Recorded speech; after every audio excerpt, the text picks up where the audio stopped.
I know recently when Jerry substituted for me while I was gone away on a little excursion, that he was talking about how he got the Bible or where it came from, and I know he talked about William Tyndale. I don't know how extensively. Uh, I'm gonna go ahead and cover this quickly because I suspect that he probably didn't cover it in quite this detail. And besides that, it's been a few weeks and you've forgotten by now anyway. Is that about right, Jerry? You've got to pardon my voice. I'm not sure how it's going to hold up this morning. Seems like I've been in the swamp or something. It's kind of draining. So, William Tyndale, born in 1494. And I will say at the outset, the timeline is going to get really crowded right now because from this time, late 1400s, to the middle of the 1500s, we have many major events that are occurring in Europe and in England as far as the Protestant Reformation starting. People are becoming more enlightened, more educated, and educated people think for themselves, and people that think for themselves can look at something they're not supposed to look at, which is the Bible in this case. All right? They can start looking at it and say, well, that don't sound like what I've been taught. And that's exactly what was happening in so many places. That and the corruptions of the church and the greed of the church and all those things we've talked about briefly, it just laid them bare, open to the light of the world, and that's where all this is coming from. So in the next few lessons, we'll be covering the major Protestant reformers and what led them to some of the reasons why they taught the things they did. And you'll notice, I hope, during all this that many of the reformers' doctrines are not true to the Word. But if you think about where they're coming from, you got to cut them a little slack, even though they never, as we would say in football parlance, they got it in the red zone, but they never put it in the end zone. Okay, they're headed maybe the right direction in some ways, and other ways they're still as far off base as you can get. And unfortunately, the influence of these reformers is still very much alive in denominational doctrines today. Okay, but you're going to start learning some of the basics of where they came from, maybe some of the reasons. So William Tyndale, he was not a poor person. His family was they were landowners. They had a farm. They also had connections to merchants and businessmen in the town. They were from southwest part of England. Can't call the town, but anyway, they had connection to money. All right. Tyndale enters Oxford University in London at a young age of 12 in 1506. And that sounds strange to us, but you have to realize at that time, public education, we got a free education started. Well, I started in first grade. Now they got pre-K and K, and no, that didn't exist at this time. So people that had money and wanted to educate their kids, they had ways of sending them to universities at young age. I'm going to say it's some kind of an academy program. But anyway, young age, he enters Oxford, gets his bachelor's degree by 15 and 12. That would make him 18. Master's degree at 15, in 3 more years. And a lot of what he studied was the classic languages, Greek and Latin. All right. And at this time, and you can study this if you care to at your own. When we went to college as young people, they talked about the humanities. Well, that kind of goes back to this era when they were coming out of the dark ages where they taught mostly theology, medicine, and law. Now they're starting to get away from that to the humanities, classic Greek and Roman literature, music and art. Okay, not so much theology and medicine. And so a lot of the scholars that were of this era, and all these men are well-educated scholars, they're influenced by this humanistic philosophy. Now, besides the arts and the language and the classic literature, the whole thought process, you got to understand this, for humanities is to elevate human reasoning. Okay, you're not dependent upon God directing your life as much. So academics became more humanistic, elevating human value, human intellect and knowledge. So that's behind all this. We won't, of course, get into that any deeper, but humanistic rational thought. And so from this, you have all the people like Copernicus and Da Vinci. Okay, think of all the classic science, Isaac Newton. They follow all this, elevating human reason. A lot of them did. Okay, so we have Tyndale being educated, and even though it's outlawed, he's reading the scriptures. He's reading the Bible while he's at Oxford, even though since 1407 it had been forbidden for anybody but the clergy to do any reading of the Bible for themselves, or to certainly not to translate any scriptures into a common language. But that's what Tyndale winds up doing. He leaves Oxford and he attends Cambridge, which is there in London also, where Erasmus is currently a Greek teacher. Erasmus is famous throughout Europe at this time. He in fact turned down a job in Rome that the Pope wanted him to stay there and be on the staff, if you will, at the Vatican. But he saw that was not going to be a good choice, because he knew in his own mind he had some ideas that would be very contrary to them. So he wound up getting invited by none other than Henry VIII at the same time. Come on up to England, we'll do you right. You can name your price. We'll put you in a tenured position at Cambridge, blah, blah, blah. And that's kind of the reason Erasmus is there at this time. So here comes Tyndale, and he's at Cambridge at the same time. And Erasmus has been involved in seeking out Greek manuscripts, and he is the one responsible for the received text of the New Testament that King James later took and did the English translation. But Tyndale's got a hold of that knowledge firsthand right there at Cambridge. And so while Tyndale is there, he finds the atmosphere kind of sympathetic to reforms, and he also learns more truth of the Scripture. And he also learns why and recall I've said this before, when I say the church, we're talking about the Catholic Church during this time. There wasn't any alternative to that, basically.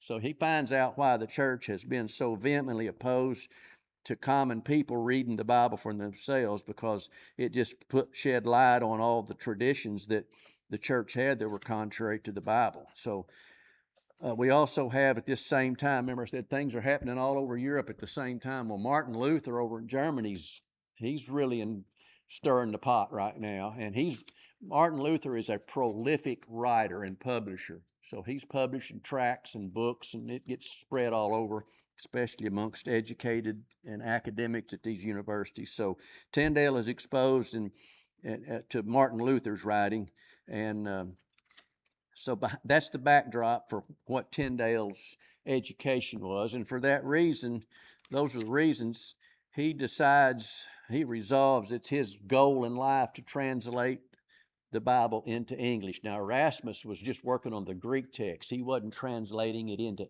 another language, but he was improving the Greek text that was available.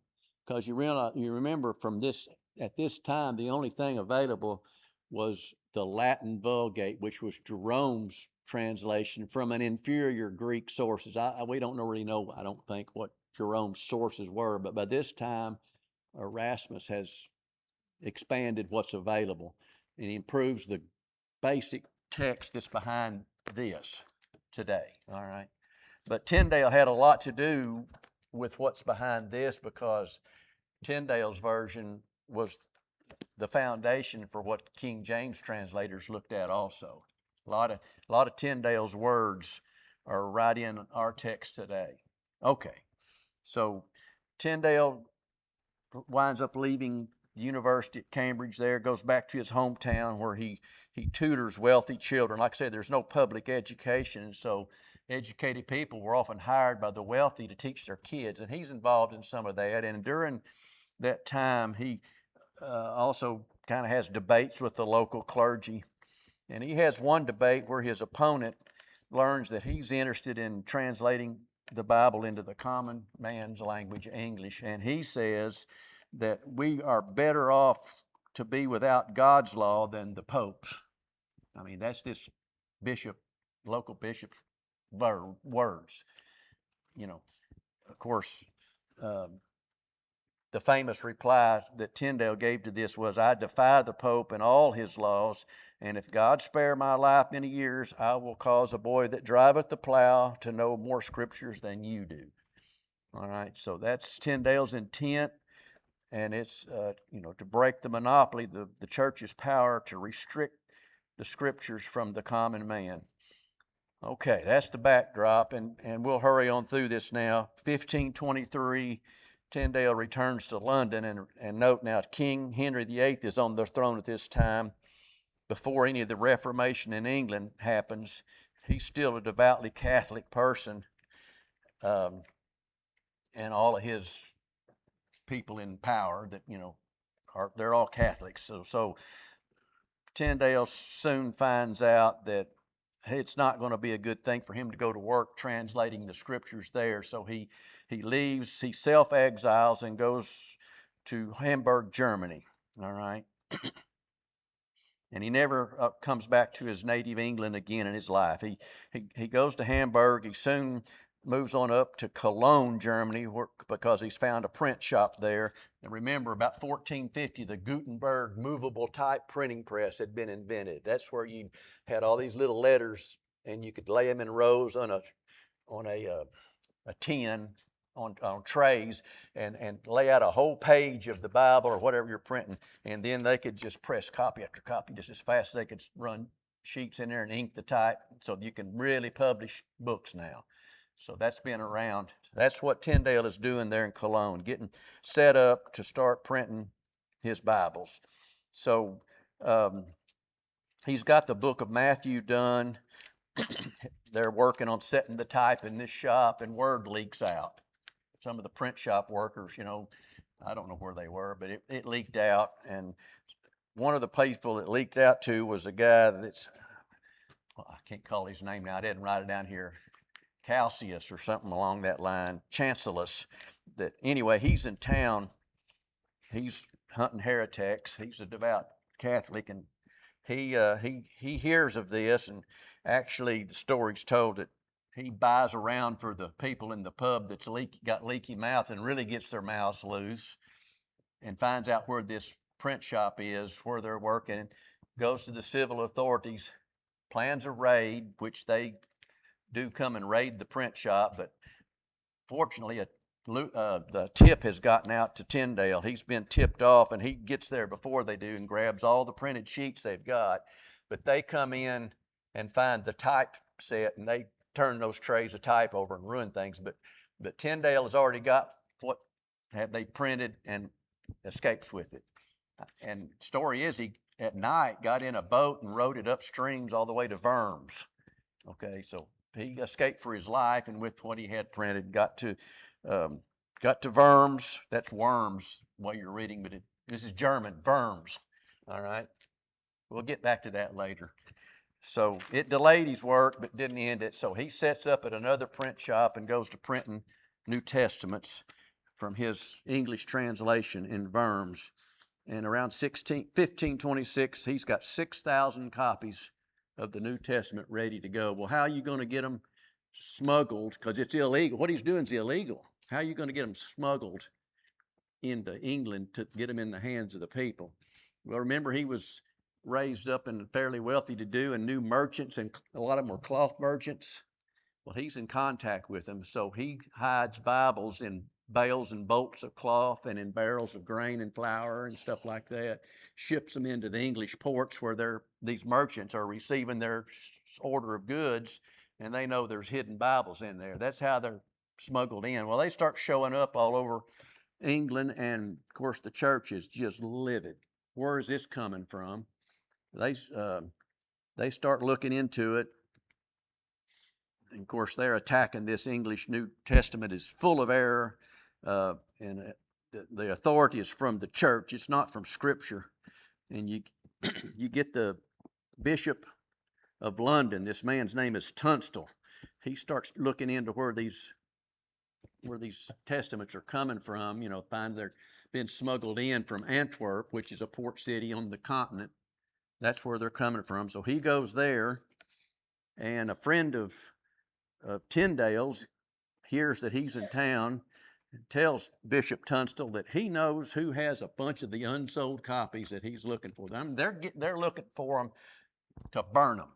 All right, that's what they're trying to trace them down for, so they can burn them all. So a friend of Tyndale's tells him, I can put you in touch with people that's got a lot of unsold copies. So the Bishop of London makes a deal to buy them all. And of course, he goes to Tyndale, who has them all stacked up, ready to smuggle out, and says, hey, I've got a buyer for all these. And of course, Tyndale knows that they're going to just burn them all. But he's kind of happy about that because, number one, he's in debt for all this, and the price that they've set to buy all these unsold copies is huge. So it'll get him out of debt. It'll finance the second edition, and there's been typos and errors in the first edition, so he's corrected those. So he's going to publish twice as many copies of the second edition, financed by the Catholic Church, who went down there and bought the unsold ones. It's really quite a comedy of errors that's going on, because when the second edition starts just flooding the market, they start at, well, where are these coming from? One guy informs the bishop, well, you bought them, you ought to know. You paid for this, you financed this by going and buying all the first edition copies that you get your hands on. So it's kind of funny. But anyway, so Tyndale is a wanted man, but he's not in England. And Henry VIII and his head, his Lord Chancellor More is his name, Thomas More. Lord Chancellor would be like our Attorney General of the United States, okay? Think of it that way. The King's Attorney General they try everything they can think of to lure Tyndale back to England, to get him, to arrest him, but he's too wary for that, so they hatch another plan. Excuse my throat. And they find this businessman, this really a charismatic, charming fella, but he's got a huge problem. He was supposed to deliver a big satchel full of money from some trading that had been going on back to England, but Mr. Phillips, it seemed, had a gambling problem and had lost it all gambling it. So he's in a tight. He owes big money, and they contact him. And of course, it's a devious plan, but over time, he gains Mr. Tyndale's friendship and he trusts him. And one evening, Mr. Tyndale knows that this Phillips guy's, he's broke, he's got debts, and he's hungry, and he invites him out for supper, and the trap has been set. They're waiting for him outside the restaurant, and they arrest Tyndale, and they throw him in a dungeon. He spends the next 16 months in a dark, damp dungeon waiting trial and execution. A lot of his supporters try, but they failed to get him released.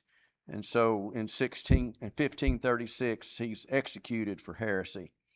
He's tied to the stake where he offers his last prayer, Lord, open the King of England's eyes. And then they wrap a chain around his neck and tighten it till they strangle him to death as an act of mercy.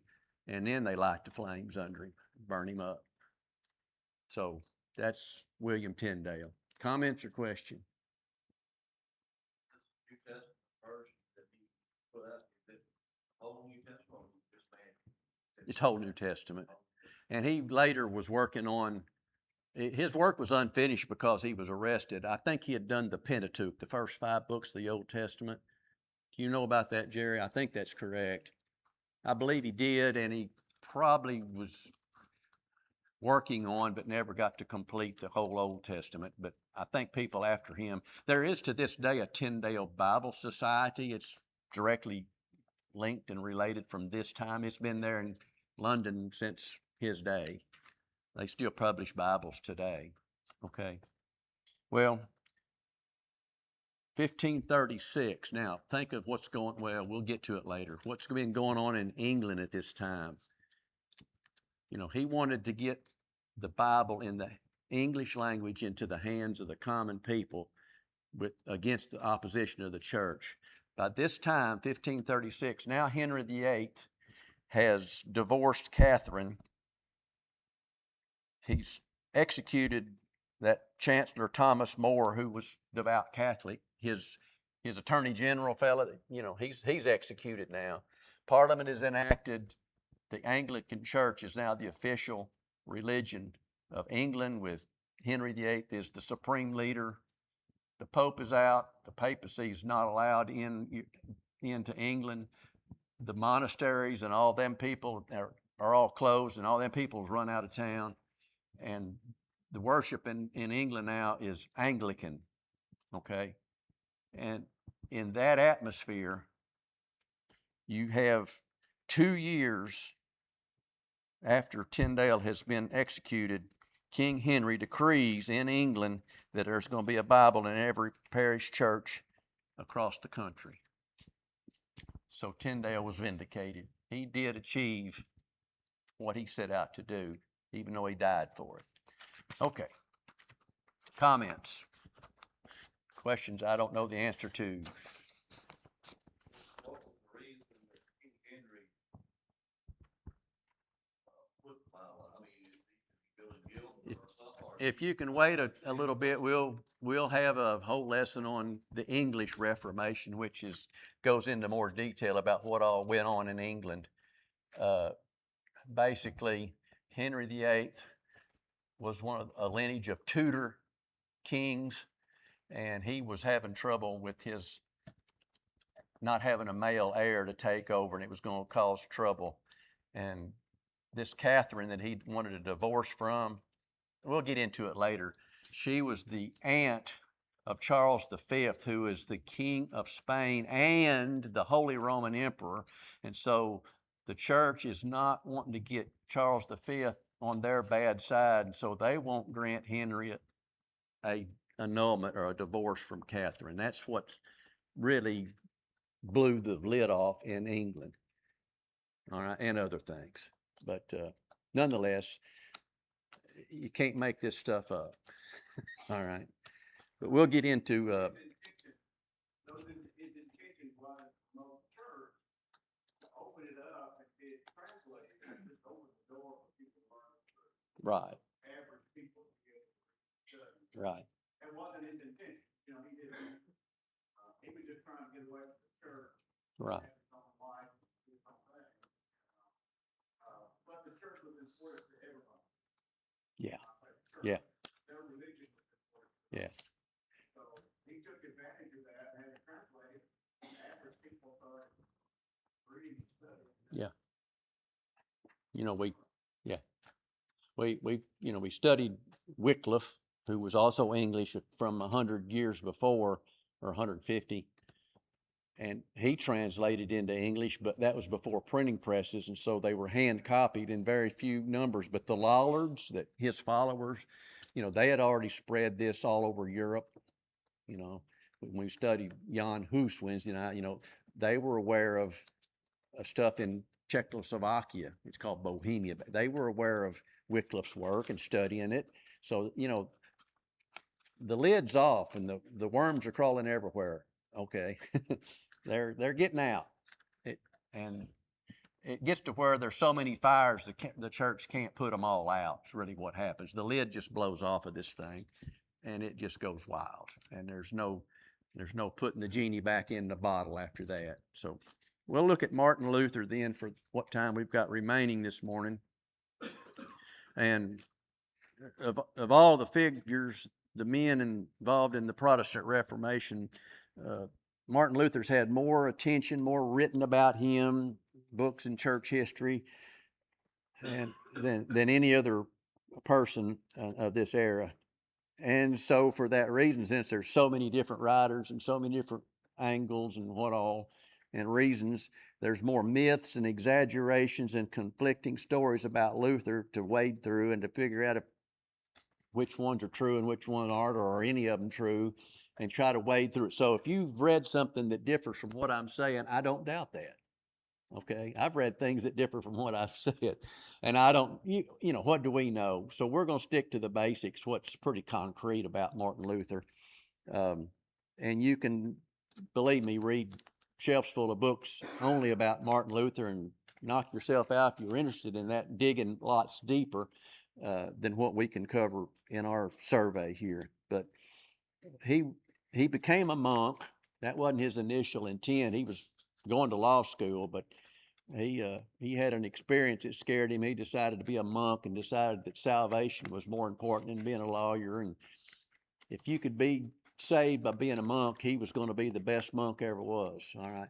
And Luther had a complex, if you will, about, well, he drove his priest confessor crazy because he would confess sins and then he'd be back the next day wondering if he was really contrite in his own heart when he confessed them the day before. And of course, there was penance assigned. Well, then he would doubt, am I really doing this penance from the right frame of mind? Am I really sorry am I really doing this for the right reason? All these works they've assigned.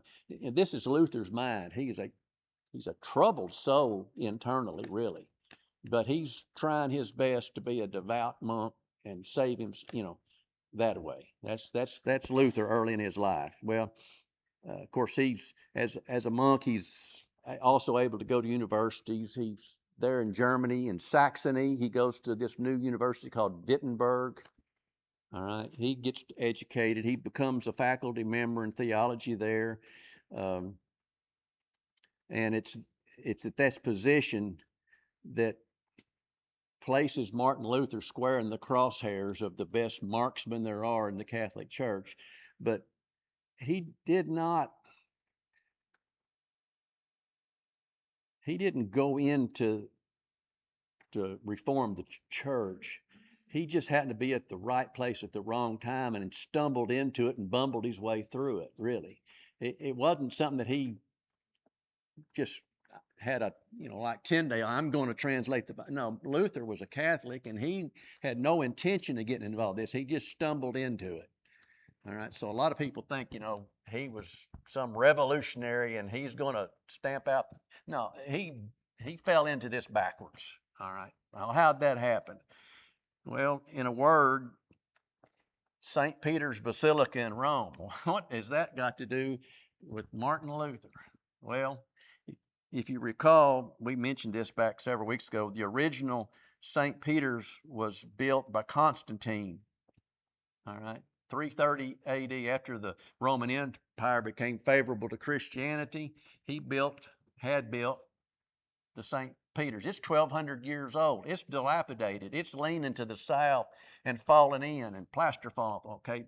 And this is the Renaissance now, the 1500s, and Pope Clement VII wanted a new, fine building full of Michelangelo's frescoes and Leonardo da Vinci's and all them, and spend big money, okay? Big money. Well, how are you going to get big money fast? Well, let's have a sale of indulgences. Well, where? You got all those countries and stuff to think about. Well, he comes up with the idea maybe the Holy Roman Empire would be where to sell them. So he contacts the Archbishop of Mainz. Mainz is one of those territories in the Holy Roman Empire, a German area. And Archbishop Albrecht has recently borrowed a huge amount of money to buy the office of Archbishop of Mainz. Remember, we talked about corruption, and he's bought this office, and he's deep in debt. Clement calls him up. Well, they wrote letters back then or sent couriers. Now, this Albrecht is also a big-time position because he's also one of the 7 electors. Think of when you elect a new Holy Roman Emperor, there's 7 men that actually cast the votes, and he's one of them when they have these elections. So Albrecht is a powerful person in a powerful job. And anyway, he secretly, with Pope Clement, conspired together to sell indulgences in Mainz if I get to keep half the money. Albrecht does. So this is a secret. Nobody knows this but Clement and Albrecht. But behind the scenes, that's the deal that went down to allow this big sale to occur in his territory. Okay. When these indulgence sales went out, you have to think about this. They don't want it to take years for the money to come in. So they actually send this out to bids, if you will.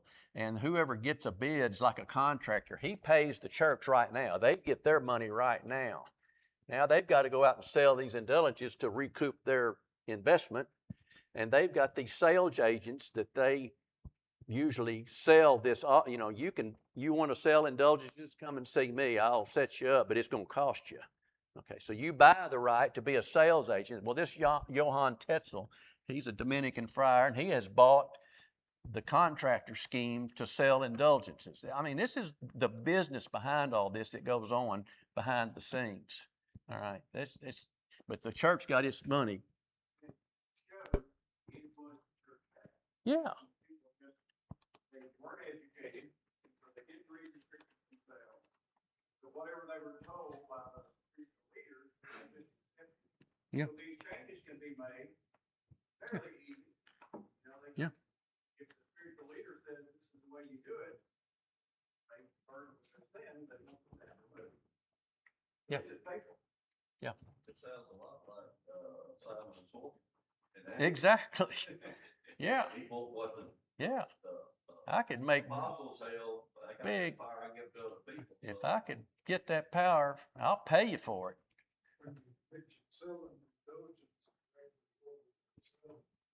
Okay, that's what we covered Wednesday night, Joe. It's a get out of jail free card, if you will, signed on an official certificate from the Pope. In other words, you now are out of doing penance after you've confessed your sins. You get right back into good with the church by buying an indulgence. Okay, it's basically, like I said, a get out of jail free card. You're released from your responsibility. And they were also selling them at this time to release souls in torment out of purgatory. Okay, we're getting to that, but that's an indulgence. All right. You can read through the notes if you can get a copy of them about the thinking behind it in the last lesson or two.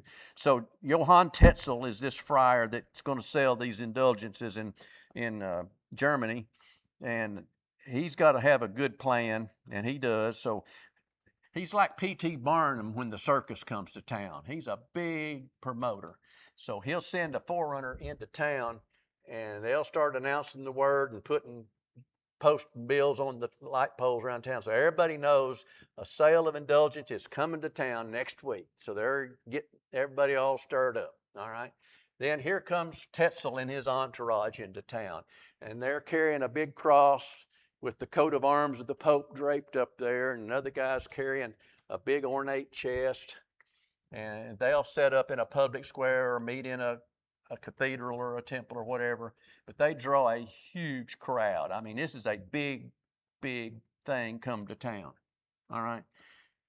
Well, Tetzel, once he gets everybody assembled, he lights into his hellfire and brimstone preaching.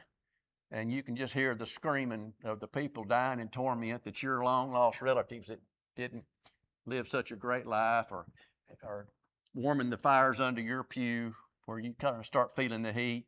But hey, for a small pittance of a price, you can get out all this. You can get your dear departed out of purgatory. Who wouldn't want to purchase an indulgence for just a small fee? And that's what he would come to town and do. I mean, and his famous slogan, one of them was that as soon as the coin in the coffer rings, a soul from purgatory springs. Okay, and that's been verified that he would use that slogan by one of Martin Luther's 95 Theses that we'll see posted. That is quoted in one of them for a subject of debate. Nonetheless, Tetzel would bring this entourage. It had many priests that could take your confession, and so you're supposed to be assigned a penance after you confess all your sins. But in this case, since this is a sale of indulgence, you get complete forgiveness and no penance, and you're free to go. And you can pay for your great uncle or grandpa or something that's in torment. You can, and there's no confession or penance for that. They just get out of jail free. So that's what an indulgence sale is happening. Well, how did Luther get involved with this and so worked up about it? Well, you have to think And I'll make an analogy. It's like, hey, did you hear they're going to be selling indulgences up in Warren in Bradley County, but this is Ashley County down here in Crossett, and it's been forbidden to be sold down here. And that's exactly what was going on. The prince in Saxony, where Wittenberg is located, where Luther is, his name is Frederick the Rise. He is also one of these electors of the Holy Roman Empire. He's an older man. He's a powerful man. And he has banned the sale of this indulgence in his territory. But some of the locals have heard about it. Rumors and word spread. And so they went to Warren and bought one of them and brought them home. Well, Luther finds out about that. Here's his observation. These people aren't very interested in living sanctified religious lives anymore. They've gone over there and they can go get forgiveness from all the sins they'll ever commit, and they don't really care about sinning so much anymore. That's what Luther's observing, all right? And you can understand that.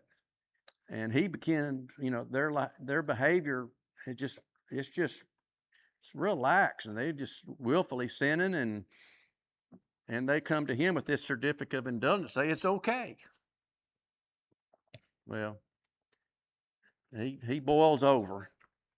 And so October the 31st, Halloween night, and that's maybe some conjecture, that's really the date, but nonetheless, Luther nails 95 theses to the chapel door at Wittenberg.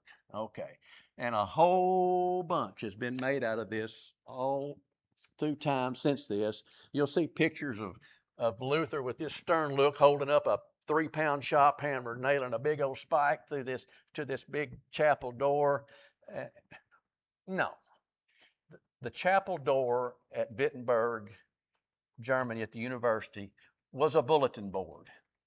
Okay, Professor Luther wants to debate some topics with you academics here, and here's the one. I'm going to nail him to the door, and you come up and look. Oh, he wants to debate about this. He had just a month or two before nailed a bunch of other theses to the door for the academics to come together and engage in debate about.